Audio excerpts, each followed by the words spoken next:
وسلم صلی اللہ علیہ وسلم صلی اللہ علیہ وسلم صلی اللہ علیہ وسلم مرحبا یا مصطفیٰ صلی اللہ علیہ وسلم صلی اللہ علیہ وسلم اے حبیب خدا احمد مجتبی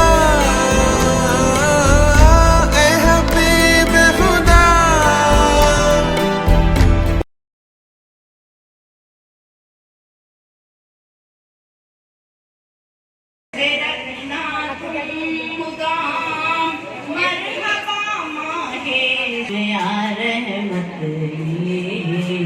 مومنوں مہمان رب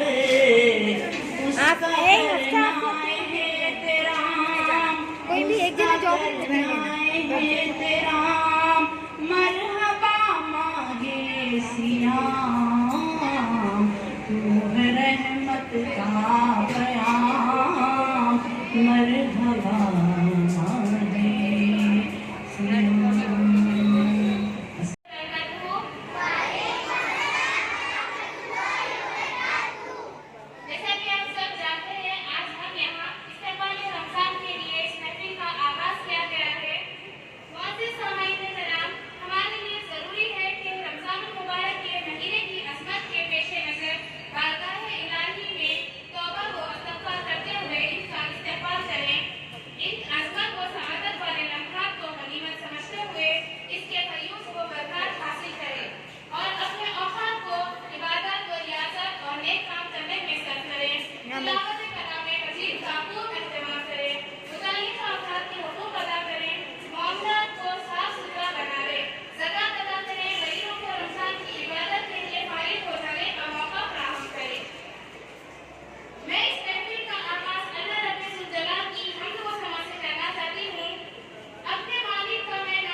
سے سبحان اللہ بس.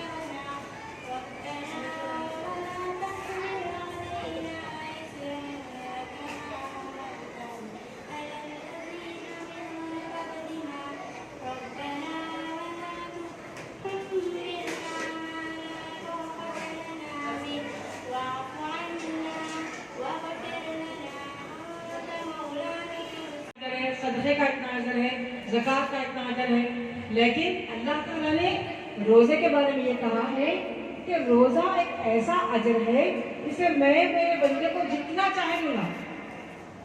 آپ بتائیے کیوں ایسا؟ کیونکہ ایسا ہے کہ آپ روزے میں تمام حلال چیزوں کو اپنے پر حرام کرتے ہیں، یعنی کہ آپ پانی پینا آپ کے لیے حلال ہے لیکن آپ پانی نہیں پیتے، کئی نہیں پیتے، آپ کے دل میں آتا ہے ارے میں روزے سے ہوں، بلکہ آپ کے سامنے اگر کوئی نعمت لگے تو آپ کیا بولتے ہیں نہیں میں روزے سے میں نہیں کھا سکتا مجھے۔ آپ روزے کی حالت میں ہر کھانے پینے کی لذت حاصل کرنے والی کی خوشی حاصل کرنے والی چیز رکھ جاتے ہیں، تو یہ چیز اللہ تعالیٰ کو بہت زیادہ پسند آتی ہے۔ اسی لیے اللہ تعالیٰ نے فرمایا ہے روزے کا اجر میرے ذمہ ہے، میں اپنے بندے کو جتنا چاہے اتنا اجر دوں گا۔ اور جنت میں روزے داروں، جنت کے 8 دروازے ہیں، جن میں سے ایک ایسا دروازہ ہے جس کا نام ریان ہے، اس میں سے روزے داروں کا نام لے کر پکارا جائے گا اور روزے دار ریان نام کے دروازے میں سے جنت میں داخل ہونے جائیں گے۔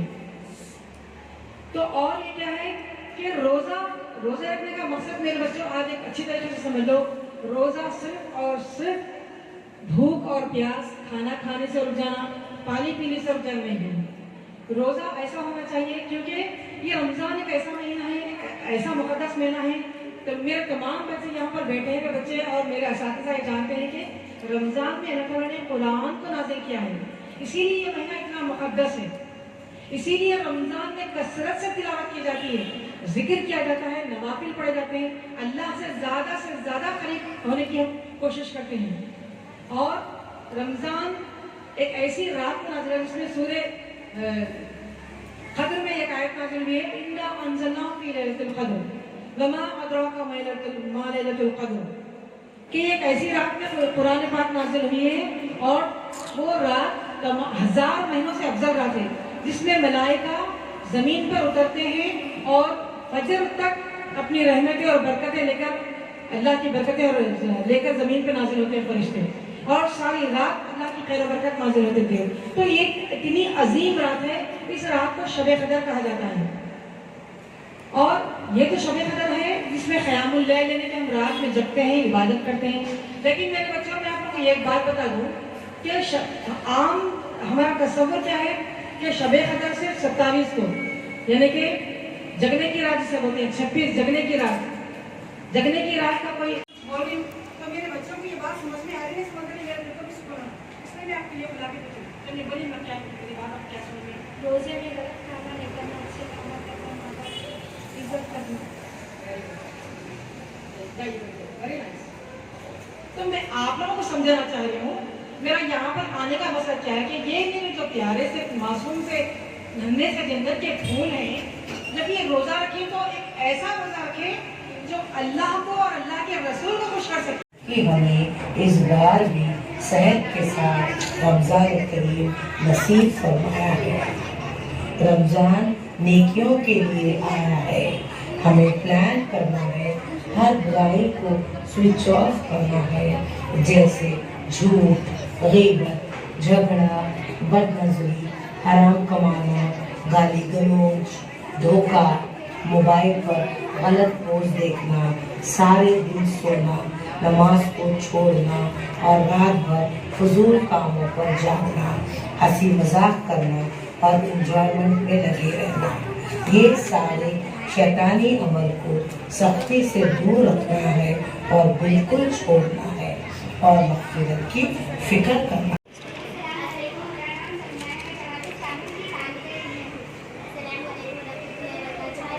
زور سے پڑھو گے مائک تک آواز Be loud, Samia Aisha.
Reel چلا رہے ہیں, تھوڑی بہت نماز کو جا کے آ گئے, اس کے بعد ماں بلا کے بولی کہ بیٹا ادھر آؤ, روحینہ ادھر آؤ, تھوڑا کچن میں سے فریج میں سے تھوڑی کچھ سبزی نکال کے لاؤ, کچھ ٹماٹے وغیرہ کاٹ دو. آپ بولے کیا, میں روزے سے ہوں, میں ٹماٹے کاٹوں.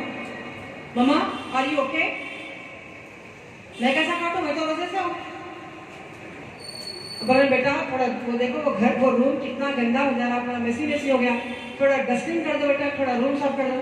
کیا مما, میں صبح سے روزے سے ہوں, میں چکر آ رہی ہے, آپ روم صاف کرو. بولے جب دیدی کو بولے جاؤ. آپ غور کیجیے میرا لہجہ کتنا روڈ ہے نہیں, میں کتنے روڈ لہجے میں بولی نا. اگر آپ اپنے پیرنٹ سے روزے میں کسی طریقے سے بات کریں گے تو ذرا سوچئے, کیا آپ کا روزہ آپ کو فائدہ دے گا؟ کیا اللہ تعالیٰ آپ کے روزے سے خوش ہو جائیں گے؟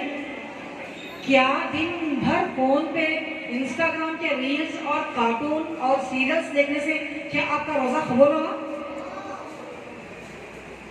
آپ جیسا کھانے سے پینے سے رک جاتے ہیں, اسی طریقے سے اپنے آنکھوں کو بری چیزیں دیکھنے سے, کانوں کو بری باتیں سننے سے, زبان کو بری بات نکالنے سے آپ کو روکنا ہے. ورنہ آپ صرف بھوکے اور پیاسے رہ جائیں گے, وہ روزہ آپ کے کچھ بھی کام نہیں آ جائے گا. اگر آپ پیرنٹس کے ساتھ بدتمیزی سے بات کر کے بولیں گے کہ نہیں میں روزہ ہوں, میں گھر کا کچھ کام نہیں کروں گا. آپ کے دیکھیے فار ایگزامپل آپ ایک اسٹوڈنٹ ہیں, آپ ایک اسکول میں آتے ہیں. اب اسکول میں آنے کے بعد آپ لوگوں کا ایک ایگزام کا ٹائم ٹیبل آپ کے ٹیچرس آپ کو لکھا دیتے ہیں, ایگزام کا شیڈیول آپ کے ہاتھ میں آ جاتا ہے. تو آپ ایگزام کے شیڈیول کے حساب سے تیاری کرتے ہیں کہ کیسا کہ 21 کو میرا فرسٹ پیپر ہے, ہندی کا پیپر ہے. چلیے میں ایگزام ہونے سے تھوڑے دن پہلے میں ہندی پڑھوں گا, پھر ہندی کے بعد میں میتھس پڑھوں گا, میتھس کے بعد انگلش پڑھوں گا. آپ پورے ہفتے کے 7 دن سبجیکٹس کو ڈیوائڈ کر کے آپ کیا کرتے ہیں, ایگزامس کی تیاری کرتے ہیں. تو اسی طریقے سے میرے بچوں یہ ایک ایسا ایگزام ہے جس میں ہم اللہ تعالیٰ کے قریب ہونے کی کوشش کرتے ہیں, اور یہ آپ دنیا کا امتحان لے کر آپ دنیا میں کامیابی حاصل کر سکتے ہیں. 5th کلاس سے 6 میں جاتے ہیں, 6th کلاس سے 7th میں جاتے ہیں, 7th کلاس سے 8 میں جاتے ہیں. لیکن آخرت کا امتحان کیسا ہے, آپ دنیا کے اس امتحان میں کامیاب ہو کر آخرت میں آپ کو جنت ملے گی. اسی لیے آپ کی کوشش یہ ہونا چاہیے کہ آپ ایک شیڈیول تیار کریں کہ ہمارے روزے کیسے ہوں. اکثر بچے کیا کرتے ہیں, سحری کر لے کے سو جاتے ہیں. معلوم ہے نا, سحری کر کے آرام کرنا تو بہت اچھی بات ہے, سنت ہے. لیکن بعض بچوں کا طرز عمل کیا ہوتا ہے کہ سارا دن سوتے ہوئے گزارتے ہیں. چلو نہیں بھی سوئے کیونکہ 12 گھنٹے تو نیند نہیں آتی. تھوڑے بچوں کا کیا ہوتا ہے کہ بس نیند میں سوٹنے میں تیار ہوتے, ماں بولتی چلو بیٹا چلو ظہر کی نماز کا وقت ہو گیا, وہ تو آپ مسجد کو جا کے نماز پڑھ لے کے آتے الحمدللہ. اس کے بعد کیا کرتے ہیں, فون ہاتھ میں آ جاتا. اب روزے کی حالت میں فون لے کر بچے بیکار قسم کے انسٹاگرام کے ریلز دیکھنے میں اپنا زیادہ سے زیادہ وقت کرتے ہیں. تو یہاں پر دیکھیے, حالانکہ آپ روزے میں ہیں, آپ روزے کا مطلب کیا ہے, بھوک اور پیاس سے جانا. لیکن روزے کی حالت میں آپ کی اگر آنکھوں کا روزہ ہو, کانوں کا روزہ ہو, ہاتھوں کا روزہ ہو, پیروں کا روزہ ہو, آپ کے جسم کا ہر حصہ جب روزے سے ہوتا ہے تو یہ روزہ آپ کا قابل قبول ہوتا ہے. آپ صرف کھانے پینے کی چیزوں سے رک کر اگر آپ گالی گلوچ کریں گے, اپنے پیرنٹس کے ساتھ بدتمیزی کریں گے, اور دن بھر فونوں میں بیٹھ کے ریلز دیکھیں گے, اور قرآن کی تلاوت نہیں کریں گے, ذکر نہیں کریں گے, لڑائی جھگڑے سے پرہیز نہیں کریں گے, تو وہ روزہ میرے پیارے بچوں آپ کو کوئی فائدہ نہیں پہنچائے گا. تو روزے میں ہم کو کثرت سے یہ کوشش کرنی چاہیے کہ ہم اپنا زیادہ سے زیادہ وقت قرآن کی تلاوت, کیونکہ آپ لوگ جانتے ہیں کہ رمضان المبارک میں قرآن نازل ہوئی. قرآن کیا ہے میرے بچوں, قرآن ایک ایسی کتاب ہے جس سے ہم کو ہدایت, روشنی اور ایک رہنمائی ملتی ہے. صحیح زندگی گزارنے کا طریقہ ہم کو کیسے ملتا ہے, قرآن کریم میں. ایسا ہے کہ دنیا کی کتابیں پڑھ کر آپ کیا کرتے ہیں, دنیا کی ترقی حاصل کر سکتے ہیں, لیکن قرآن کریم ایک ایسی کتاب ہے جس میں ہم کو آخرت کی کامیابی ملتی ہے. تو یہ رمضان کا مبارک مہینہ ہے جس میں اللہ کے رسول پر قرآن مجید نازل ہوئی. قرآن مجید کس پر نازل ہوئی, اللہ کے رسول پر. کس کے ذریعے نازل ہوئی, جبرائیل علیہ السلام کے ذریعے نازل ہوئی. کس مہینے میں نازل ہوئی, رمضان المبارک میں نازل ہوئی. کس رات میں نازل ہوئی, شب قدر کے رات میں نازل ہوئی. کس لیے نازل ہوئی؟ ہماری اور آپ کی ہدایت کے لیے نازل ہوئی. لیکن میرے پیارے بچوں، ہم اس قرآن کا مقصد کیا کرتے ہیں؟ صرف قرآن کو عزت کے ساتھ جزدان میں لپٹ کر، ایک ریشم کے کپڑے میں لپٹ کر، گھر کے سب سے اونچے شیلف میں احترام کے ساتھ چھپا کر دیتے ہیں. رمضان کو رمضان، عید کو عید، کوئی انتقال ہو گیا تو، کوئی مر گئے تو، شب برات کے دن، شب معراج کے دن قرآن کو نکال کے تھوڑی دیر پڑھ لیتے ہیں. نہیں، بالکل نہیں، یہ بالکل غلط ہے. قرآن میرے پیارے بچوں یہ ایک ایسی ہدایت کی کتاب ہے، یہ ایک ایسی رہنمائی کی کتاب ہے جس سے آپ کو روز اور روز ہدایت کرنا ضروری، حاصل کرنا ہدایت ضروری ہے. آپ قرآن کی تلاوت دن میں صرف 10 منٹ کے لیے کریں. اگر آپ ایک رکوع نہیں پڑھ سکتے ہیں تو 2 آیت پڑھیں، لیکن ترجمے سے پڑھیں. اب ایک بات میں آپ کو ایک اچھی سی، ایک پیاری سی مثال دے کے سمجھاتی ہوں. میں ایک ماں کی مثال، چلیے آپ اسکول کے اسٹوڈنٹ ہیں، میں آپ کو ایک ٹیچر کی مثال دے کے سمجھاتی ہوں. آپ کو اپنی نوٹس کریکشن کرانا ہے، آپ اپنی نوٹ بک لے کے آپ کی ٹیچر کے پاس آئے، آ کے لے ٹیچر سمجھ میں آپ میری بات آئی؟ سمجھ میں آپ پھر سے بولتے آپ کیا کہہ رہے ہیں؟ بالکل سمجھ نہیں آ رہا. پھر سے بولتے آپ ٹیچر آئی سمجھ میں؟ میری بات کو سمجھ میں آئی؟ نہیں سمجھ میں آئی نا؟ اگر آپ کہیں گے ٹیچر آپ کو میرے نوٹس کریکشن کرنا تھا، پلیز یہ میرے نوٹس ہے، کریکشن کر دیجیے. اب سمجھ میں آئی بات؟ کیونکہ میں نے بات تو کیسا کیا؟ صاف انداز میں بات کی. تو میرے پیارے بچوں، قرآن مجید کی زبان عربی ہے اور ہماری زبان کیا ہے میرے بچوں؟ اردو زبان ہے. ہماری مادری زبان مدر ٹنگ کیا ہے؟ مدر ٹنگ کیا ہے؟ مدر ٹنگ کیا ہے؟ اردو. Very good. اگر ہم قرآن کی تلاوت کریں گے، الف لام میم ذالک الکتاب لا ریب فیہ ھدی للمتقین الذین یؤمنون بالغیب ویقیمون الصلاۃ ومما رزقناہم ينفقون. سمجھ میں آیا؟ اب اگر میں اس آیتوں کا ٹرانسلیشن اردو میں کروں گی تو مجھے سمجھ میں آیا کہ الف لام میم یہ اللہ کی کتاب ہے، اس میں کوئی شک نہیں ہے. ایمان والے متقی لوگ وہ ہیں جو اللہ پر ایمان لاتے ہیں، آخرت پر ایمان لاتے ہیں، کتابوں پر ایمان لاتے ہیں، نماز قائم کرتے ہیں، جو مال اللہ نے ہم کو دیا اس میں سے خرچ کرتے ہیں. اس کا مطلب وہ ہے. تو میرے پیارے بچوں، قرآن کو سمجھنے کے لیے ٹرانسلیشن یعنی کہ ترجمہ پڑھنا بہت ضروری ہے. جیسا کہ قرآن اگر ہم خالی عربی میں پڑھتے جائیں گے تو قرآن چونکہ ہماری لینگویج نہیں ہے، اس لیے قرآن ہم کو بالکل سمجھ میں نہیں آئے گی. اب آپ لوگوں کے پاس میرے بچوں ایک بہترین موقع ہے. رمضان المبارک کا مہینہ آپ سب کے لیے، یہاں پر جتنے بھی لڑکیاں، جتنے بھی باشعور بڑے سمجھدار بچیاں ہیں جو قرآن